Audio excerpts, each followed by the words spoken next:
Mi nombre es Camila Gutiérrez y yo voy a hablarles acerca de este presente informe jurídico que tiene como finalidad analizar de manera integral la casación número de 1885 del año 2019 en Tumbes, que fue dictada por la Sala Penal Transitoria de la Corte Suprema de Justicia de la República. En este proceso penal, seguido contra el señor César José Inostroza Periachi, por el presunto delito del cohecho activo genérico, el análisis se enmarca en la necesidad de garantizar el cumplimiento efectivo de las garantías procesales penales, con especialidad atención al derecho a ser juzgado por un juez imparcial, eje fundamental del debido proceso.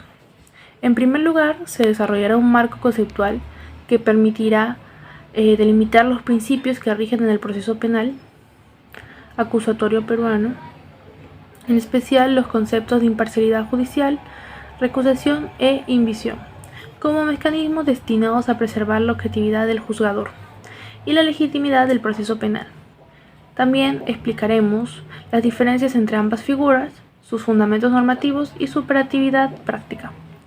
Seguidamente se presentará un marco legal y la normativa aplicable, comprendiendo tanto los preceptos contenidos que hay en la Constitución Política del Perú, como el Código Procesal Penal, la Ley Orgánica del Poder Judicial y la jurisprudencia vinculante del Tribunal Constitucional, la Corte Suprema, así como los estándares internacionales recogidos en la jurisprudencia de la Corte Interamericana de los Derechos Humanos. En este contexto, examinaremos las medidas de coerción personal distintas a la coerción, a la previsión preventiva que fueron dictadas en el caso concreto, comenzando con la comparencia con restricciones, evaluando si su imposición respondió a los criterios de legalidad, necesidad y proporcionalidad exigidas por el ordenamiento jurídico. Asimismo, analizaremos las figuras de la vigilancia electrónica personal como mecanismo alternativo que restringe la libertad ambulatoria, sin llegar a la privación total de la libertad, explorando su fundamento legal, su aplicabilidad práctica y los problemas operativos que han limitado su implementación en nuestro país. Del mismo modo, también se estudiará el impedimento de salida de este país como medida restrictiva del derecho fundamental, que es el libre tránsito, para determinar si su uso en el caso concreto fue legítimo y debidamente motivado, considerando la necesidad de asegurar la sujetación del imputado al proceso penal. Para finalizar, este informe culmina con un análisis comparativo y perspectivas en el que se contrastan las instituciones analizadas con las regulaciones de otros sistemas de la región y del derecho comparado, con la finalidad de identificar buenas prácticas, advertir vacíos normativos que nos sirven para fortalecer nuestras garantías procesales en este sistema penal peruano. Finalmente, con este trabajo buscamos aportar el análisis jurídico de la imparcialidad judicial y sobre todo las medidas de coerción personal procesal distintas a la prisión preventiva, con base en el marco legal vigente y la jurisprudencia aplicable. Esto vamos a dar fin de fortalecer las garantías del debido proceso en nuestro sistema penal peruano. Y bueno, esa es la parte de la introducción. Le voy a dar paso a mis siguientes compañeros y eso sería todo por mí. Mi nombre es Leandro y yo les voy a hablar sobre el marco legal y la normativa aplicable en las medidas de coerción que nos tocó, tanto como la comparecencia de restricciones, la vigilancia electrónica y el impedimento de salida del país. Cabe señalar que solo vamos a centrarnos en la base legal y las normativas aplicables. Vale, primero la comparecencia con restricciones, que para darle un resumen es la medida de coerción el que permite al procesado afrontar el proceso en libertad, claramente sujeto a determinadas condiciones establecidas por el juez, que vamos a analizar ahora.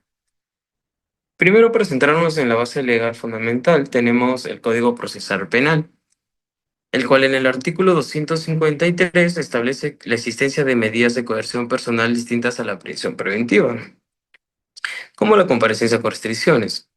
Así, induciendo el principio de subsidiariedad, que nos dice que se deben preferir condiciones menos agravosas o medidas menos agravosas siempre que resulten eficaces para asegurar el desarrollo del proceso. Para centrarnos más en la comparecencia con restricciones, tenemos en el artículo 288 que señala que esta medida se impone cuando el juez considera que aunque existe un peligro procesal, este puede ser razonablemente neutralizado con restricciones específicas. Y cuando se dictan estos, se dan ciertas condiciones por el juez, y estas están en el artículo 288, que desarrolla un listado de restricciones que pueden imponerse, como la obligación de presentarse periódicamente ante la autoridad, la prohibición de ausentarse del lugar de residencia sin autorización, o la prohibición de comunicarse con determinadas personas, o simplemente el pago de una caución económica. En la comparecencia de restricciones hemos encontrado tres jurisprudencias que nos pueden dar un poco más de información o establecer un poco más el concepto de comparecencia con restricciones. Y tenemos en primer lugar la casación 1490-2022 Arequipa, el cual se determina que la comparecencia con restricciones carece de un plazo definido por la ley, lo que significa que la vigencia dependerá de las necesidades del proceso. Y esto siempre y cuando se subsistan los motivos de la justificación. En segundo lugar, tenemos la casación 2253-2021 Ventanilla, el cual se precisó que para aplicar esta medida basta con solo una sospecha reveladora, un estándar probatorio intermedio, y esto lo que felicita su implementación temprana sin requerir pruebas tan contundentes como las exigidas para la prevención preventiva. Y por último, tenemos la casación 485-2020, el Callao, donde se confirma, obviamente, que el fiscal puede solicitar directamente la comparecencia con restricciones sin necesidad de haber pedido antes prisión preventiva. Y esto para ser más ágil, más rápido y para ser más versátil las solicitudes del Ministerio Público. Como segundo tema tenemos la vigilancia electrónica, el cual su fundamento o su base legal principalmente está en el decreto legislativo número 1322, el cual regula la implementación de procedimientos y condiciones para la aplicación de la vigilancia electrónica personal, tanto como una medida de coerción procesal como para la ejecución de penas privativas de libertad sustituidas. En esta norma se reconoce que el monitoreo electrónico puede ser solicitado tanto como por el Ministerio Público, por el propio imputado, como una normativa eficaz frente a la prisión preventiva. Y bueno, especialmente en casos donde no exista un peligro de fuga ni de riesgo de obstaculización del proceso. Además, tenemos el acuerdo plenario número 02-2019 CJ 116, emitido por la Sala Penal Permanente y la Sala Penal Transitoria de la Corte Suprema de Justicia de la República, que establece la claridad de los principios rectores para la aplicación de esta medida, tanto como la proporcionalidad, la idoneidad, necesidad y razonabilidad. Asimismo, este acuerdo señala que la vigilancia electrónica debe imponerse como una medida de impugnación de sentencia condenatoria no firme, cuando aún no se han agotado el proceso penal y existe un peligro procesal que justifique su aplicación. Y si nos vamos a una vista del código, tenemos el artículo 29A del Código Penal, este que fue incorporado mediante la ley número 30557, que establece que la pena de vigilancia electrónica personal se ejecuta en el domicilio o lugar que señale el condenado. Y esto bajo la supervisión del Instituto Nacional Penitenciario, el INPE. Asimismo, esta norma ha sido adaptada al ámbito procesal a través del Decreto Legislativo 1322 para los casos de imputados en la etapa investigativa o juzgamiento. Y bueno, en cuanto a la jurisprudencia relevante a la vigilancia electrónica, podemos otra vez mencionar el acuerdo plenario número 02-2019 CJ-116, que señala que la vigilancia electrónica personal no debe ser considerada como una medida residual, sino que debe ser utilizada en lugar de la prisión preventiva cuando la finalidad del proceso tenga que ser igualmente asegurada mediante la tecnología. Este criterio ha sido respaldado por diversas resoluciones judiciales que reconocen que frente a imputados con arraigo familiar, laboral y domiciliario, y cuyo delito no reviste extrema gravedad, la vigilancia electrónica resulta ser proporcionalmente suficiente.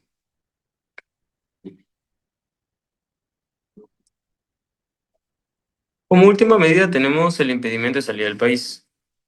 Y como, y como marco legal principal está establecido en el artículo 295 del Código Procesal Penal, donde el juez señala que puede declarar el impedimento de salida del país siempre que el fiscal presente una solicitud debidamente justificada. Esta medida se aplica cuando existen indicios sólidos que relacionen al acusado con el delito de cuestión y se perciba un riesgo procesal, como la posibilidad de fuga. Esto nos dicen que la decisión debe estar bien fundamentada y podemos ver en la ley 27379 que regula las medidas excepcionales para limitar derechos durante investigación preliminar. Este avala el uso de impedimento de salida incluso antes de una imputación formal, siempre que haya sospechas razonables que justifiquen restringir temporalmente ciertos derechos para asegurar el éxito procesal penal. Este desde un punto constitucional lo podríamos ver en el artículo 2, inciso 11 de la Constitución, que habla de respetar la libertad personal y la libre libertad, ¿no? Pero siempre y cuando su aplicación debe ser respetar los principios como proporcionalidad, razonabilidad y excepcionalidad. Podemos ver un ejemplo claro en el expediente número 0227-2007 del Tribunal Constitucional, donde el tribunal analiza esta medida en procesos civiles de alimentos, ¿no? Enfatizando que cualquier restricción al libre tránsito debe ser cumplir criterios rigurosos de justificación judicial. Asimismo, en reiterada jurisprudencia, el tribunal ha sentado las bases para que el impedimento de salida del país no se utilice de manera automática, sino que se someta a una valoración concreta en el peligro procesal y a grado que se busca priorizar medidas menos gravosas en cuanto éstas resulten suficientemente para alcanzar los fines del proceso. Y como tenemos acá, en ese expediente se valida la medida si se fundamenta debidamente. Y la restricción del derecho a libre tránsito debe cumplir con criterios de proporcionalidad, necesidad y racionalidad.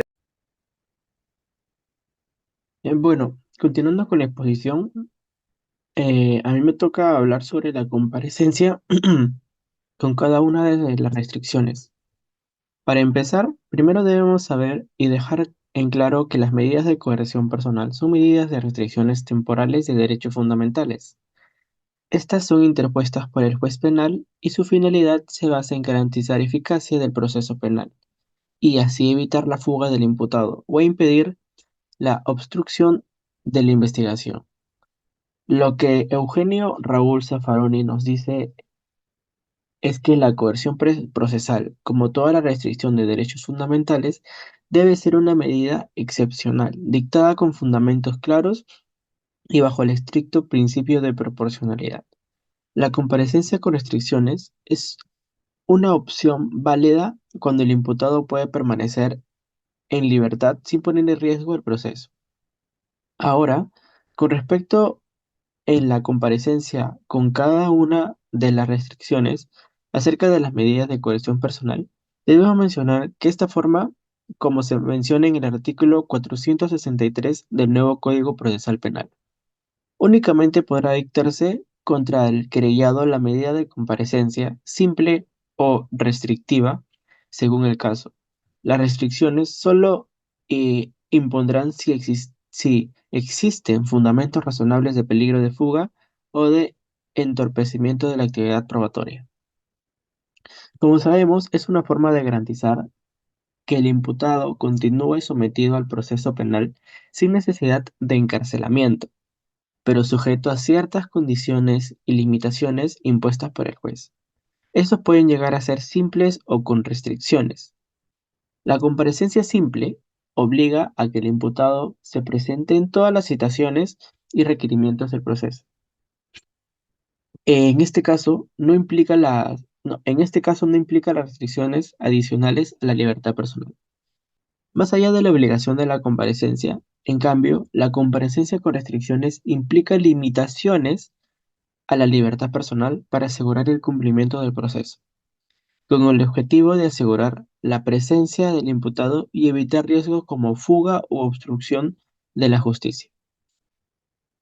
Ahora, algunas restricciones comunes en la comparecencia con restricciones que podemos mencionar a continuación son la obligación de presentarse periódicamente ante el juez o fiscalía, la prohibición de salir del país o de un área geográfica determinada, la prohibición de acercarse a determinadas personas o lugares, la prohibición de comunicarse con determinadas personas, arraigos domiciliarios, vigilancia electrónica, la prohibición de participar en determinadas actividades y caución económica personal. Que esto más adelante lo vamos a estar explicando cada uno. En el artículo 268 del nuevo Código Procesal Penal menciona que las restricciones que el juez puede imponer son las siguientes. 1. La obligación de someterse al cuidado y vigilancia de una persona o institución determinada, quien informará periódicamente en los plazos designados. 2. La obligación de no ausentarse de la localidad en que reside, de no concurrir a determinados lugares. El juez concede en todos los casos el permiso de desplazamiento al imputado cuando cumpla los siguientes requisitos. Cuando solicita el permiso por escrito, especifica los motivos que justifican el desplazamiento o especifica el tiempo, lugar o lugares donde se va a desplazar. 3. La prohibición de comunicarse con personas determinadas siempre que no afecte el derecho de defensa. Y como 4, la prestación de una caución económica, si las posibilidades del imputado lo permiten. La caución podrá ser sustituida por una fianza personal idónea y suficiente. Estas restricciones solo pueden ser puestas por un juez previa audiencia de requerimiento de coerción personal solicitada por el Ministerio Público. Si el imputado incumple estas restricciones impuestas, el juez puede revocar la medida y sustituirla por una más severa, como la prisión preventiva que está dicha en el artículo 290 del Código Procesal Penal, la detención domiciliaria. La coerción personal debe usarse como racionalidad. El abuso de la prisión preventiva se corrige recurriendo más frecuentemente a medidas como la comparecencia con restricciones. Esto nos menciona Víctor Prado Saldarriaga. Tenemos que tener en cuenta que la comparecencia con restricciones no es una sanción, sino que es una medida cautelar en el cual se impone durante el proceso penal. Ahora, como lo mencionamos anteriormente, las restricciones comunes en la comparecencia con restricciones son 1. La obligación de presentarse periódicamente ante el juez o fiscalía. Esto implica a que el imputado tenga la obligación de acudir regularmente, ya sea semanal o mensual, a la sede judicial del Ministerio Público a firmar un libro de control. Esto para asegurar la presencia del imputado en el proceso y evitar la fuga. 2. La prohibición de salir del país o de un área geográfica determinada. La prohibición de salir del país o de un área geográfica determinada es otra medida coercitiva utilizada dentro del proceso penal. Esto implica a que el imputado o testigo no pueda salir del país, región, provincia sin una autorización del juez. Esta medida restringe la libertad de tránsito y se aplica para evitar el riesgo de fuga o en obstaculizar la investigación.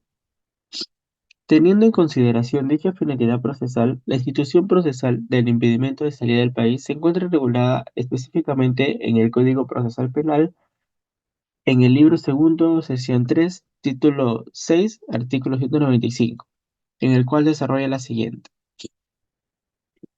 Cuando durante la investigación de un delito sancionado con pena privativa de libertad mayor de 3 años resulte indispensable para la indagación de la verdad, el fiscal podrá solicitar al juez expida contra el imputado orden de impedimento de salida del país o de la localidad donde domicilia en el lugar que se fije. 3. Prohibición de acercarse a determinadas personas o lugares. La prohibición de acercarse a determinadas personas o lugares, conocida también como orden de alejamiento o medida cautelar, implica que el imputado pueda acercarse a la víctima, testigos o coimputados, o ciertos lugares como el domicilio de la víctima, su centro de trabajo o centros educativos.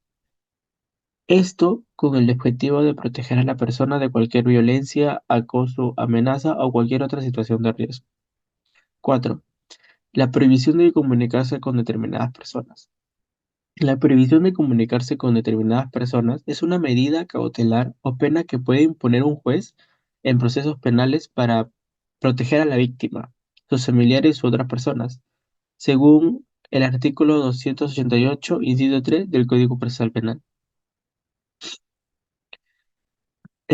Arraigos domiciliarios. Los arraigos domiciliarios es una medida judicial que obliga a una persona a permanecer en un domicilio específico, impidiendo su salida del país o de una zona geográfica determinada.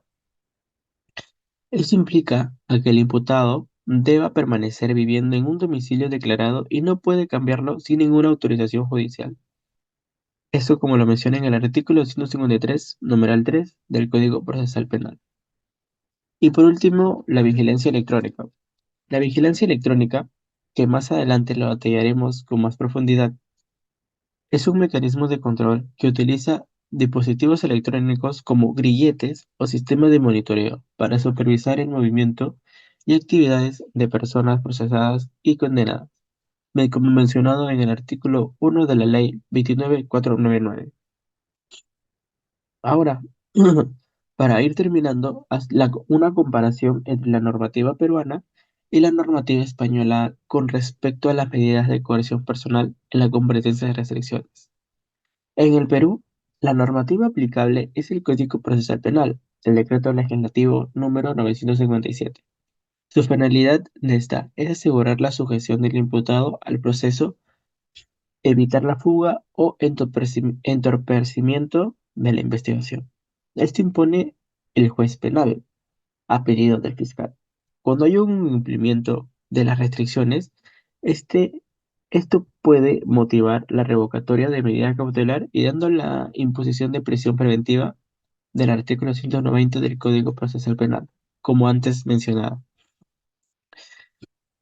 Por otro lado, en España, la normativa aplicable es la Ley de Enjuiciamiento Criminal, en artículos 479 a 544. Su finalidad de esta es garantizar la presencia del imputado, proteger a la víctima, evitar la reiteración delictiva. Cuando hay un incumplimiento de las restricciones, esto puede conllevar la situación de prisión provisional a medidas más severas. Las similitudes que podemos encontrar en estas dos normativas son que ambas jurisdicciones reconocen el principio de proporcionalidad y subsidiariedad. Sus restricciones son similares y ambos existen un caso de incumplimiento, dar lugar a la revocación de la libertad provisional. Por otro lado, las diferencias de estas normativas son que en el Perú, el Código Procesal Penal lista específicamente las restricciones, como lo menciona en el artículo 89, mientras que en España la ley permite al juez imponer medidas más flexibles dependiendo del caso. Y bueno, en conclusión, en conclusión, la comparecencia con restricciones regulada en los artículos 286 al 289 del Código Procesal Penal peruano constituye una medida coercitiva de vital importancia dentro del sistema procesal penal peruano. Al, al ofrecer un mecanismo equilibrado que resguarda tanto los fines del proceso como los derechos fundamentales del imputado, en especial la libertad personal y la presunción de inocencia. Estas medidas de comparecencia o restricciones deben ser aplicadas bajo criterios de proporcionalidad y necesidad, tal como lo mencionó el Tribunal Constitucional del Perú, y que el juez tiene la obligación de motivar detalladamente su imposición para evitar cualquier vulneración de los derechos fundamentales. Y ahora le daré paso a mi siguiente compañero. Gracias. Hola, mi nombre es Fabiana Godoy y hoy día les voy a hablar sobre la vigilancia electrónica. La vigilancia electrónica es una medida alternativa a la prisión preventiva que equilibra la libertad del imputado y la eficacia del proceso penal. Se ha implementado en varios países y en el Perú como parte del sistema penal más garantista y moderno. Consiste en el uso de dispositivos tecnológicos como tobilleras con GPS para controlar y restringir la movilidad de una persona investigada o condenada, sin encarcelamiento. Se puede aplicar como medida cautelar a la prisión preventiva para ejecutar penas cortas o en libertades anticipadas. Más que todo es para grupos vulnerables como embarazadas, o ancianos. La medida no es una pena en sí, sino que es un mecanismo procesal que respeta el principio de proporcionalidad y el derecho a la libertad personal. En el año 2009, en la ley de número 29.499 se introdujo la vigilancia electrónica. En el 2006, dentro de la ley número 301556, se amplió su aplicación y en el 2017, en el decreto legislativo 1322, la norma más completa, detalla requisitos, procedimientos y coordinación entre el Poder Judicial y Ministerio Público de la INPE. La finalidad de la vigilancia electrónica es sustituir la prisión preventiva, reforzar detención domiciliaria, convertir penas privativas en vigilancia y supervisar libertades anticipadas. Sus requisitos son esenciales como la resolución motivada, evaluación técnica de la INPE, análisis del contexto personal y social del imputado. En esta vigilancia electrónica tiene ventajas como reduce el hacinamiento de carcelario y permite la reinserción social temprana, disminuye los costos al Estado también y refuerza la proporcionalidad. Como toda ventaja también tiene sus limitaciones, que son la falta de dispositivos o coberturas, desconfianza en la institución o social y estimación del portador de grillete. La Defensoría del Pueblo ha criticado su baja aplicación pese a varios beneficios. Toda aplicación de la vigilancia electrónica debe cumplir con garantías del debido proceso, como motivación judicial, control institucional, respeto a la imparcialidad del juez, y en el presente caso de Tumbes se reafirma estos principios, aunque no trata directamente sobre la vigilancia electrónica. Autores como Ferrajoli y Zaffaroni advierten que estas medidas no deben convertirse en formas encubiertas del control social. Se necesita una visión crítica para evitar abusos o vigilancias permanentes injustificada. Gracias. Mi nombre es Cristian Rodríguez Rojas. A continuación voy a hablar sobre el impedimento de salida del país como tema. Eh, el impedimento de salida del país eh, es una medida coercitiva personal que se aplica exclusivamente al imputado conforme al artículo 295 del Código Procesal Penal. Esta restricción limita el derecho fundamental a la libre circulación internacional. Por ende, significa de que la persona o el imputado con esta medida restrictiva no va a poder salir del país con esa plena libertad. No puede viajar a ningún otro país, ¿no? Solamente puede permanecer en el Estado.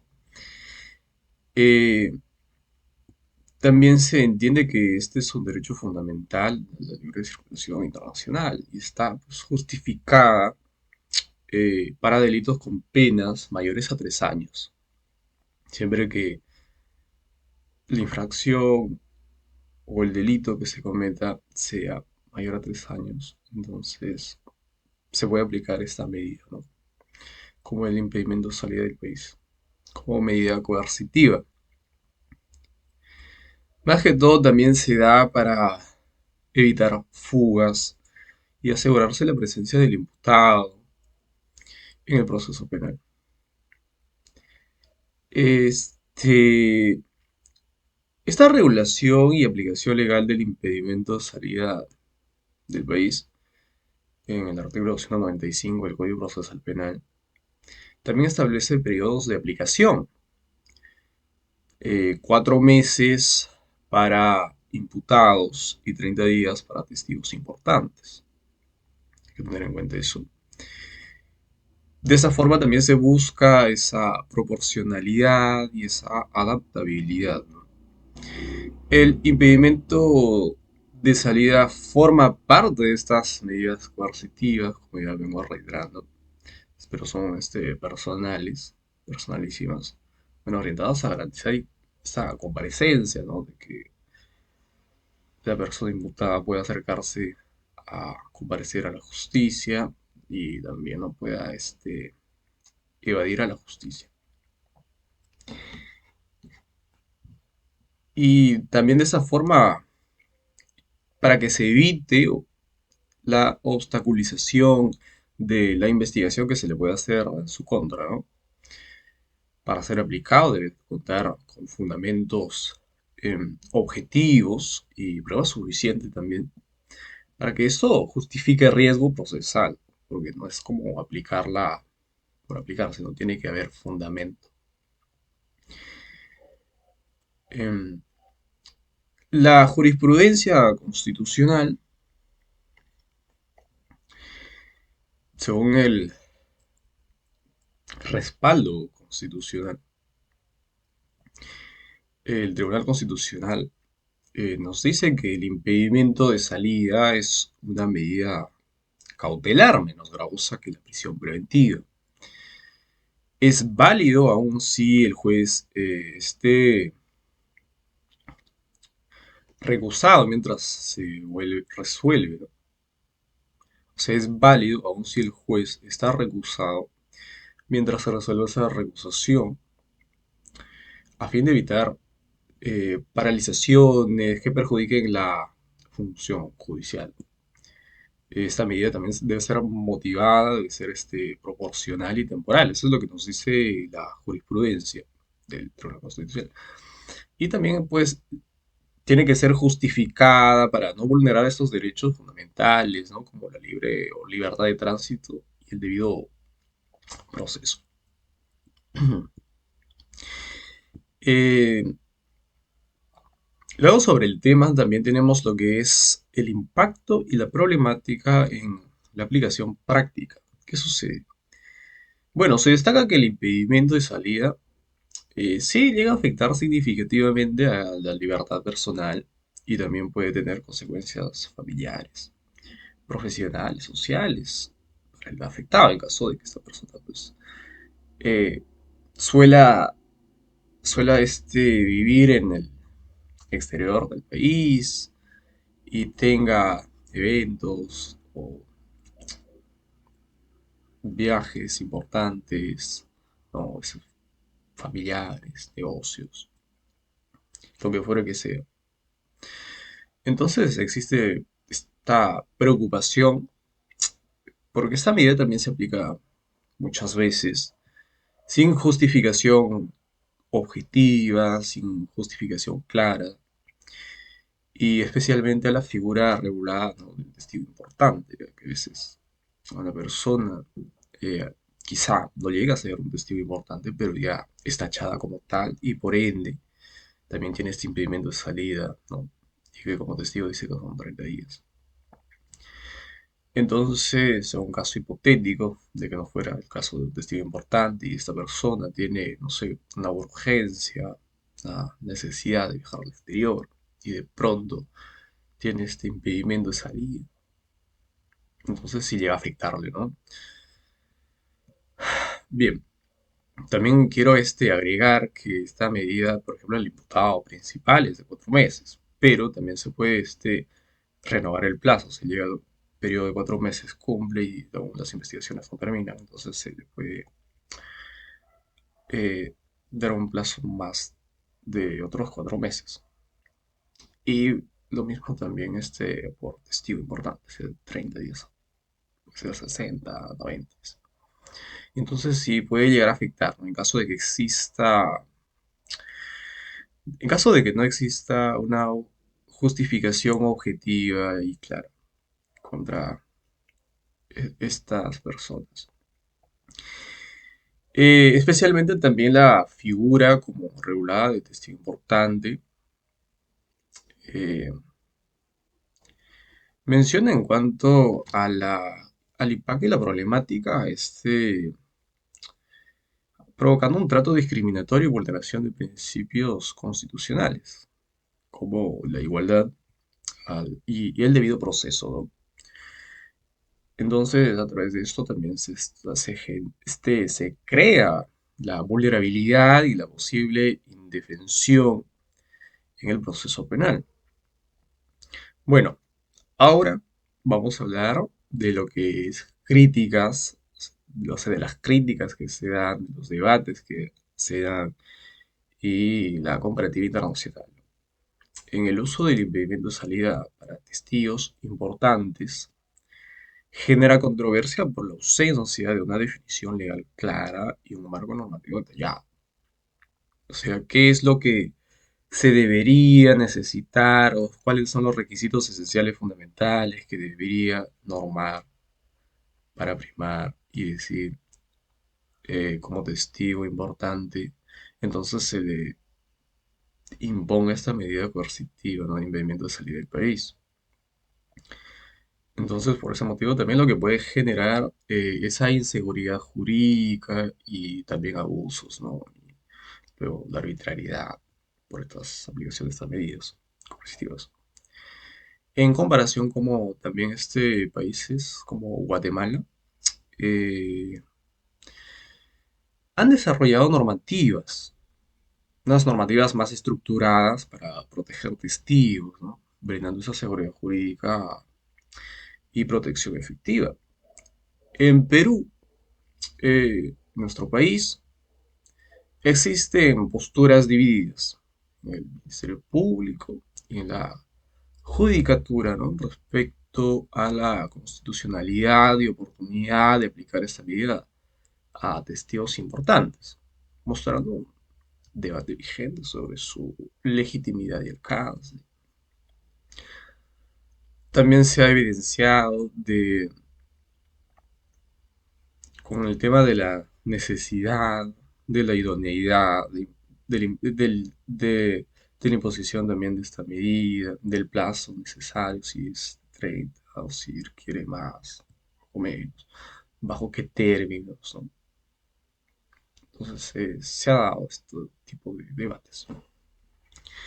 En cuanto a la perspectiva y recomendaciones de este tema del impedimento de salida del país, eh, se ha estado eh, hablando mucho también lo que es como una perspectiva y una recomendación de una reforma de acomodar, ¿no? El artículo 195 para delimitar explícitamente el alcance del impedimento de salida. O sea, bajo qué términos, para ser más específico. Entonces, aplicando y definiendo claramente la figura del testigo importante. Y estableciendo también excepciones justificadas bajo qué términos no se pueden dar estas, ¿no? O sea, para que no se dé de una forma tan general y que a veces en ciertas circunstancias también se puede afectar a personas que realmente no deberían, ¿no? Eh, entonces, también se debería establecer ciertas excepciones justificadas, obviamente, como por ejemplo viajar por razones médicas. Una persona a lo mejor necesita viajar al exterior porque acá en nuestro país a lo mejor no encuentra en tanto a lo médico, no encuentra a lo mejor el tratamiento requerido para su tipo de enfermedad que conlleva. Entonces se ve en la obligación y necesidad de viajar al exterior para poder hacerse su tratamiento y bajo esa medida a veces pues simplemente no. no puede no cierta restricción. Entonces, es necesario que existan también estas excepciones, ¿no? También se insta al Ministerio Público a fundamentar esta medida en programaciones concretas que se requiera la presencia del imputado, evitando ese uso arbitrario de tomar decisiones injustificadas, ¿no? Y también protegiendo estos derechos constitucionales que a la misma vez son derechos fundamentales. Esta recomendación se entra también para garantizar eh, que la medida sea aplicada. Esta medida, una vez aplicada con criterios claros, criterios proporcionales, temporales y justificados para respetar este equilibrio del proceso penal y también asimismo las libertades individuales. Esto es todo. Muchas gracias por escucharme.